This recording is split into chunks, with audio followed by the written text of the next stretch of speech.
Bonjour mes élèves, soyez bienvenus dans la sciences de la vie et de la terre, première année collégiale, filière internationale.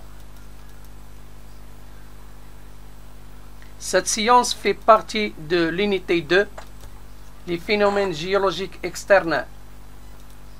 Chapitre 3, on est dans la séquence 3, le cycle sédimentaire.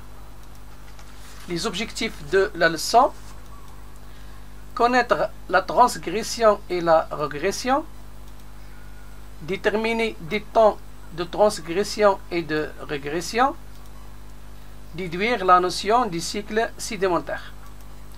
Pour atteindre ces objectifs, on doit suivre le plan de la leçon suivante. On va commencer par les prérequis. On va tirer un problème à résoudre.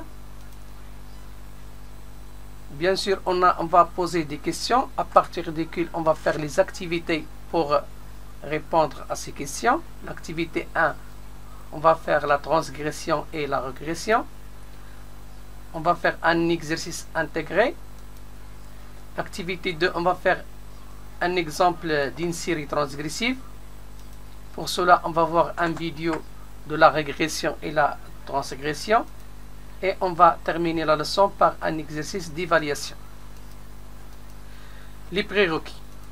L'élève doit connaître la classification des roches sédimentaires qu'on a fait dans la séance précédente, le milieu de sédimentation marin, littoral, lacustre et lagunaire, et il doit connaître les fossiles de faciès pour déterminer les milieux de sédimentation.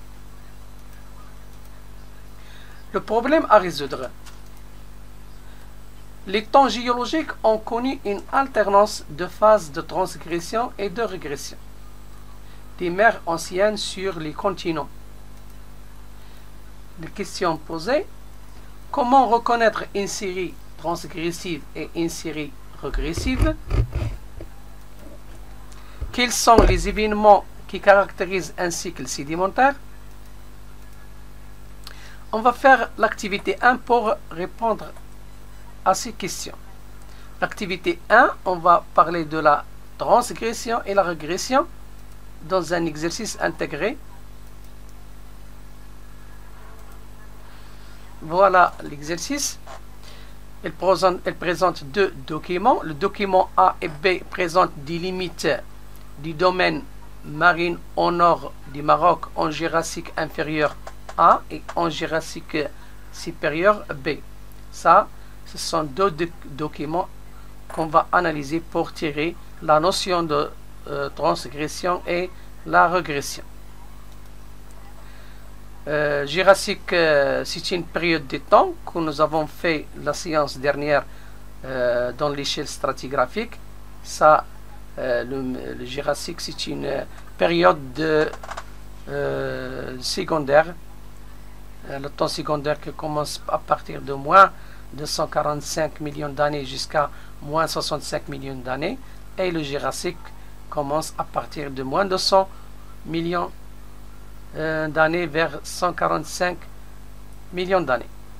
Et le Jurassique inférieur, c'est la partie inférieure du Jurassique et la partie supérieure du Jurassique. Les questions posées: décrire l'évolution du niveau marin au Maroc durant le Jurassique. Deuxième question: comment on appelle les phénomènes qui s'est produits pendant le Jurassique? Pour répondre à ces deux questions, on doit observer les deux documents. Le document A montre les limites des mers anciennes comme la Mésogée et l'Atlantique. Au Jurassique inférieur, il y a une montée du niveau de la mer pour la Mésogée. Ici, la Mésogée. La Mésogée, c'est la mer ancienne qui sépare l'Afrique de l'Eurasie. Pendant le Jurassique supérieur, le document B, on observe un retrait de la Mésogée.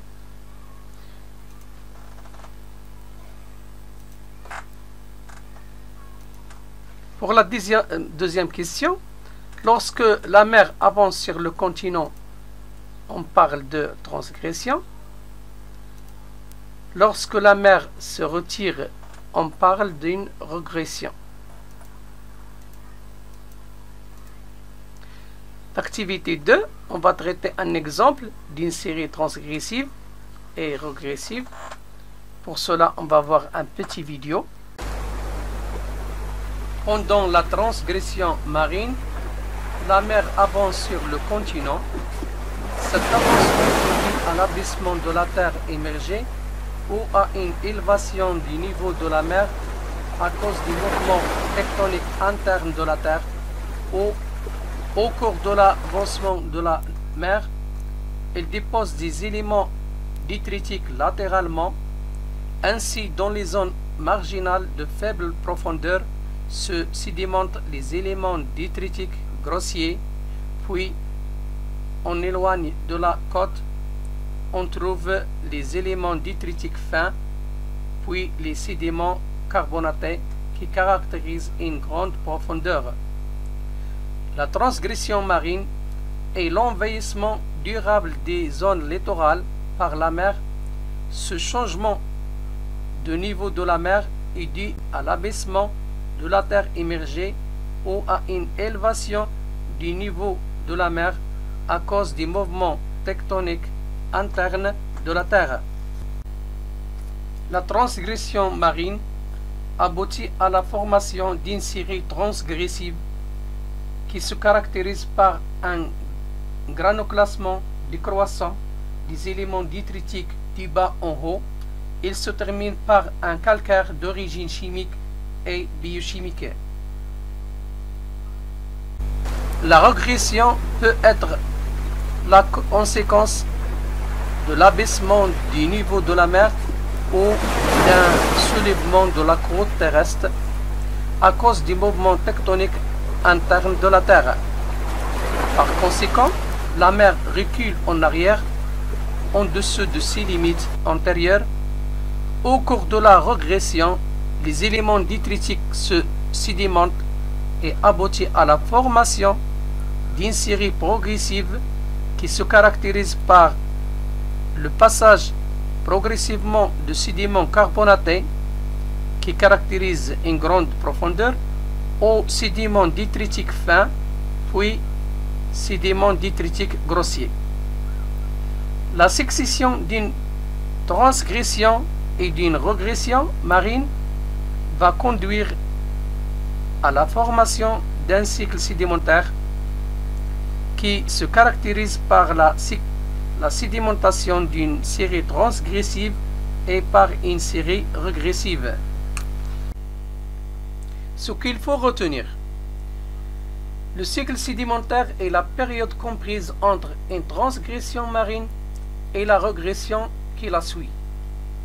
La transgression est une avance de la mer au-delà de ses limites antérieures pour envahir le continent. La régression est un retrait de la mer en quittant le continent. Exercice d'évaluation. Le document suivant représente une série sédimentaire. La première question: s'agit-il d'une série transgressive ou régressive? Justifiez votre réponse. Deuxième question: définir un cycle sédimentaire. La réponse: la première question, il s'agit d'une série transgressive car le granuloclassement des éléments détritiques est décroissant. La deuxième question, le cycle sédimentaire est la période comprise entre une transgression marine et la régression marine qui la suit.